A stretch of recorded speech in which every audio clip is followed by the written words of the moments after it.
मित्र हो, तुम्हाला कधी आपली प्रिय व्यक्ती किंवा एखादी प्रिय गोष्ट सोडून द्यावा लागली आहे का? कदाचित ती जवळची व्यक्ती असेल, कदाचित एखादा नातेसंबंध असेल किंवा महत्त्वाचं काही वस्तू असेल. विचार करा, जर एखादा समजा 3 महिन्याचं बाळ जर आपल्याला सोडून द्यावं लागलं तर कसं वाटेल? आणि आज आपण अशाच एका प्रभावशाली स्त्रीविषयी बोलणार आहोत की जी मोशेच्या जीवनातली एक प्रभावशाली अशी स्त्री होती, जिचं नाव होतं योखेबेद. आणि म्हणून आजच्या संदेशाचं शीर्षक आहे योखेबेद, प्रभाव पाडणारी एक स्त्री. आणि सध्या आपण मोशेच्या जीवनातल्या काही प्रभावशाली स्त्रिया ज्यांनी मोशेच्या जीवनावर प्रभाव पाडला, प्रभावित केलं, त्यांच्याविषयी बोलत आहोत. आणि आजचा शास्त्रभाग आहे निर्गमचं पुस्तकाचा 2रा अध्याय आणि वचनं 1 ते 10. निर्गम 2 आणि वचनं 1 ते 10 या ठिकाणी आपल्याला आजच्या ह्या स्त्रीविषयी पाहायला मिळणार आहे.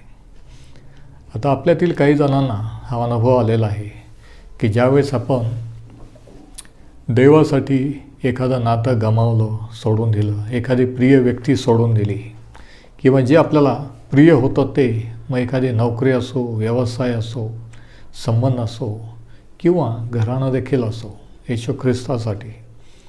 आणि त्यावेळेस कसं वाटतं, तो किती भयंकर अनुभव असतो, ह्याचा अनुभव कदाचित तुम्ही घेतला असेल. परंतु तुम्हाला माहीत आहे का, काही वेळेस आपल्याला आपल्या जीवनातील काही वस्तू, काही व्यक्ती हे सोडून द्यावे लागतात, काही गोष्टी जाऊ द्याव्या लागतात की ज्यांच्याबद्दल आपण काही करू शकत नाही, ज्यांच्याविषयी काही दुसरा पर्याय नसतो. सोडून देणं हाच एक पर्याय असतो. परंतु ज्यावेळेस आपण काही करू शकत नाही, जेव्हा आपलं कोणत्याही प्रकारचं नियंत्रण नसतं, तेव्हा आपण काय करू शकतो, हेच आपण आजच्या या स्त्रीकडून शिकणार आहोत. आणि म्हणून तुमच्याजवळ जर शास्त्र असेल तर जुन्या काळात निर्गमचं पुस्तक याचा 2रा अध्याय आणि याचे पहिले 10 वचनं जरा बघा. पहिल्या वचनात असं लिहिलेलं आहे, लेवी वंशातल्या एका पुरुषाने जाऊन लेवीची कन्या बायको केली. आता या ठिकाणी त्या स्त्रीचा विवाह कसा झाला त्याच्याबद्दल सांगितलेलं आहे. आता निर्गम 2 आणि 1 मध्ये तिचं नाव दिलेलं नाही, परंतु 6वा अध्याय आणि 20वा वचन जर आपण वाचलं, निर्गम 6 आणि 20 या ठिकाणी ही स्त्री आणि हा पुरुष कोण होता ज्यांचे नावं दिलेली आहेत. अम्रामाने आपली आत योखेबेद ही बायको केली, तिच्यापासून त्याला अहरोन व मोशे झाले. म्हणजे या पुरुषाचं नाव होतं अम्राम आणि या स्त्रीचं नाव होतं योखेबेद. आणि त्यांना 2 मुलं झाले, मिरियाम आणि अहरोन. आणि मग निर्गम 2 आणि वचन 2 बघा. ती स्त्री गर्भवती होऊन तिला मुलगा झाला. तो बालक सुंदर आहे हे पाहून तिने त्याला 3 महिने छपून ठेवले. आता या ठिकाणी आपण वाचतो की या दोघांना आणखी एक मुलगा झाला. त्यांना अगोदर एक मुलगी आणि एक मुलगा होता, अहरोन आणि मिरियाम. परंतु या ठिकाणी जो मुलगा झाला तो इस्रायलचा एक महान संदेष्टा, नियमशास्त्र देणारा आणि इस्रायलची मुक्तता करणारा होता. याचं नाव होतं मोशे. आणि 2ऱ्या वचनात आपण वाचतो की तिला मुलगा झाला आणि तिने पाहिलं की तो बालक सुंदर आहे.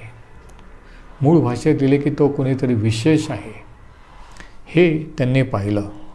आणि म्हणून त्यांनी त्याला लपवून ठेवलं. आता त्याला लपवून ठेवण्याचं कारण काय? कारण आपण जर अगोदर वाचलं तर मिस्र देशाच्या गुलामगिरीमध्ये इस्रायल लोक होते. आणि जो फारो राज्य करू लागलेला होता त्याने अशी आज्ञा केलेली होती की इस्रायल लोकांची, इब्रियांची संख्या वाढत असल्यामुळे त्यांना त्रास द्यायचा, जाच करायचा, कष्ट करायला लावायचे. आणि म्हणजे त्यांची संख्या कमी होईल. परंतु तसं तर झालं नाही, उलट त्यांची संख्या वाढत गेली. आणि मग त्याने असा नियम केला की 22 वचन बघा, निर्गम 1 आणि वचन 22. तेव्हा फारोने आपल्या सर्व लोकांना आज्ञा केली की इब्र्यांना होतील तेवढे सगळे मुले नदीत टाका आणि होतील तेवढ्या सगळ्या मुली जिवंत ठेवा. आता हा राजाचा हुकूम होता की जे मुलं होतील त्यांना मारून टाका, नदीत फेकून द्या, परंतु मुलींना जिवंत ठेवा. आणि राजाचा हा हुकूम असल्यामुळे ह्या पती पत्नीला जो हा मुलगा झाला त्याला त्यांनी लपवून ठेवलेला आहे, असं आपण 2 वचनात वाचतो. इब्री लोकासपत्र याचा 11वा अध्याय याविषयी लिहिताना नव्या करारात काय लिहिलं आपण जरा पाहू. इब्री 11 आणि वचन 23. मोशे जन्मल्यावर त्याच्या आईबापांनी विश्वासाने त्याला 3 महिने लपवून ठेवले.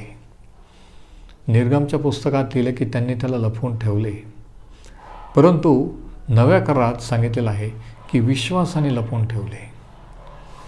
आता विश्वासाने का? कारण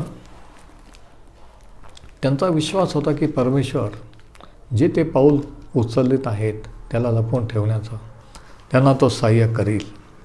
त्यांना माहीत होतं की हे बालक कोणीतरी विशेष असं होणार आहे. आणि जरी राजाची आज्ञा होती तरीही त्यांनी ही रिस्क घेतली, जोखीम घेतली की त्या बाळाला लपवून ठेवण्याची.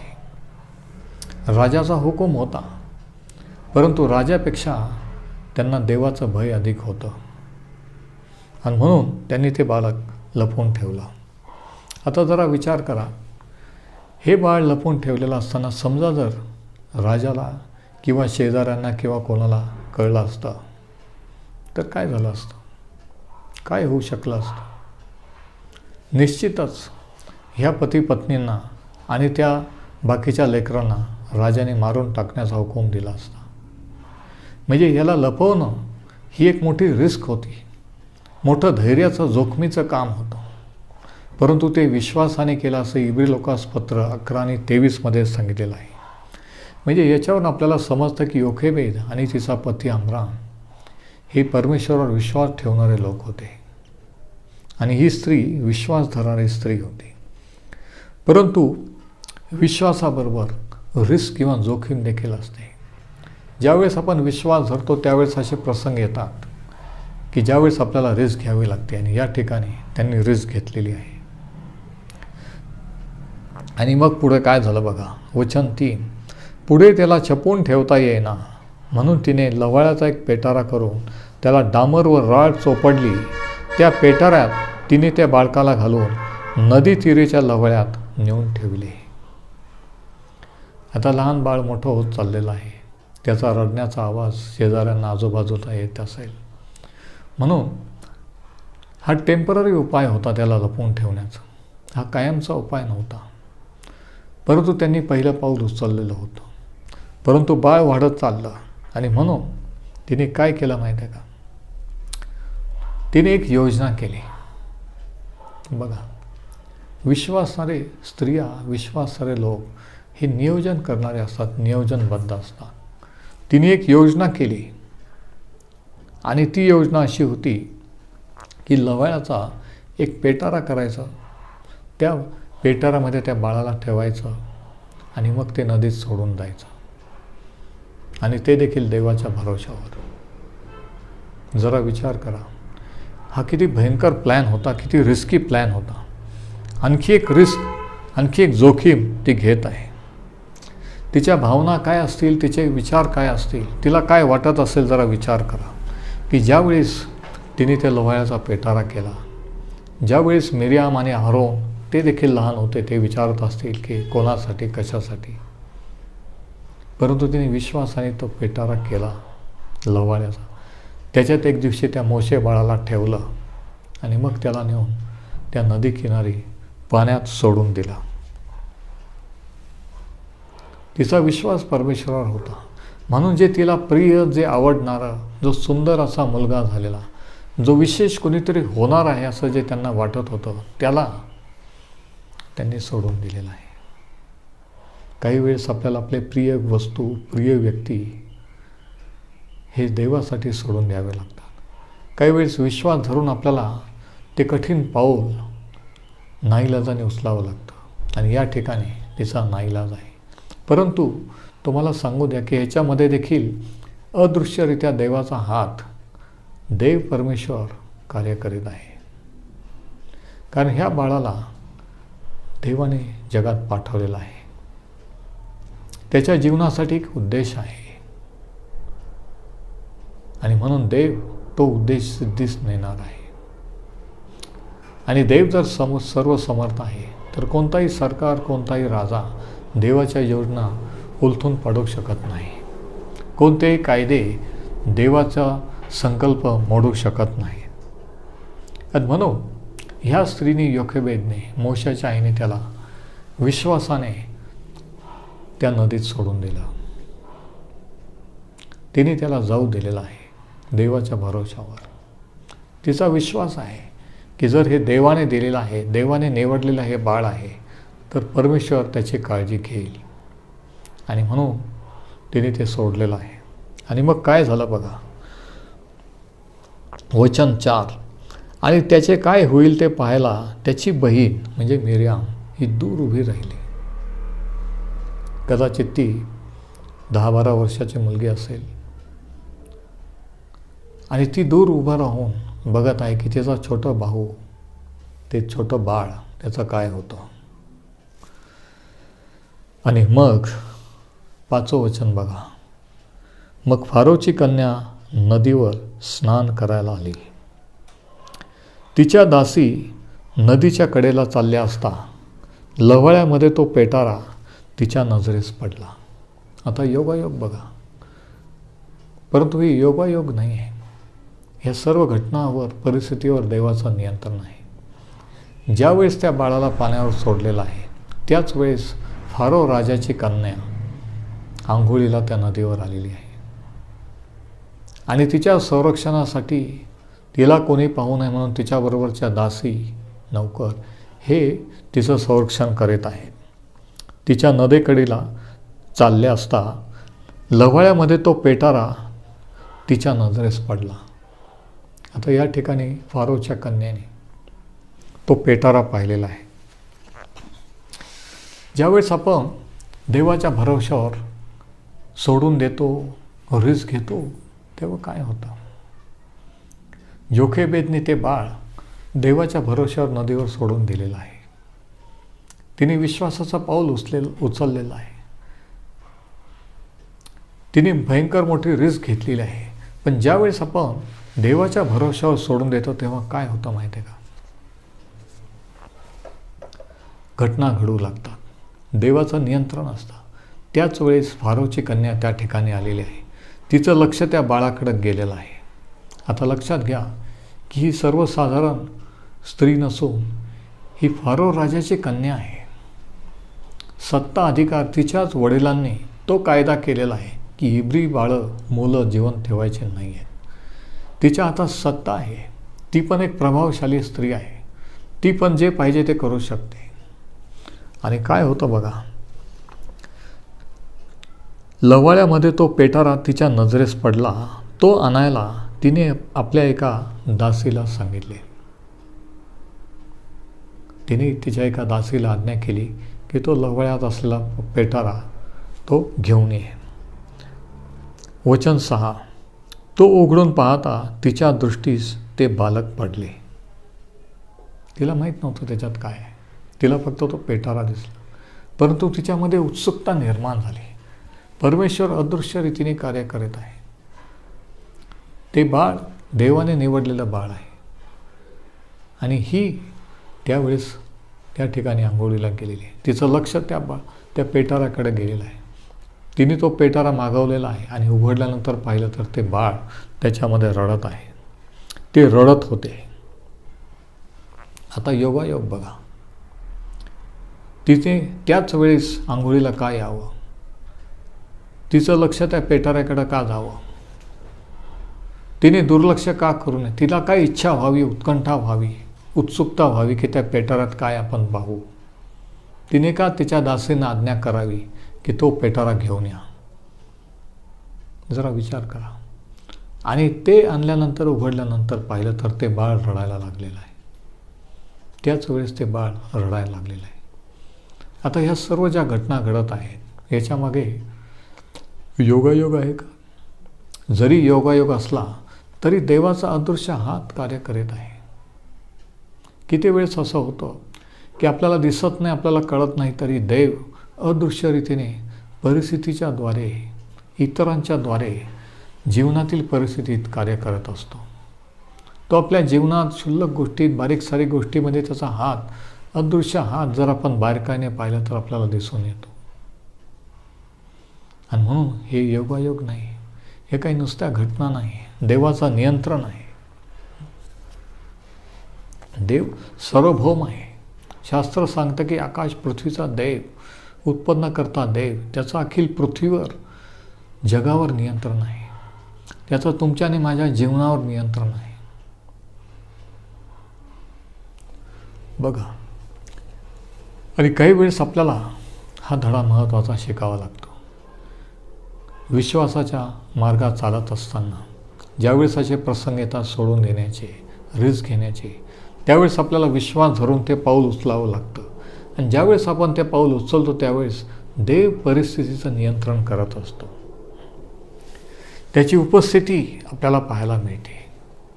आता तिने ते बाळ हातात घेतलेलं आहे, तिने बोलवलेलं आहे, ते रडत होते, तिला त्याचा कळवळा आला व ती म्हणाली, हे कोणातरी इब्र्याचे बालक आहे. आता ती मिस्री आहे, राजाची राजकन्या आहे, तिच्या वडिलांनी आज्ञा केलेली आहे.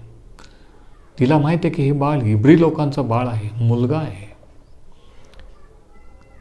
तिच्या हातात सत्ता होती, ती राजकन्या आहे. ती त्या बाळाला परत पाण्यात फेकून देऊ शकली असती,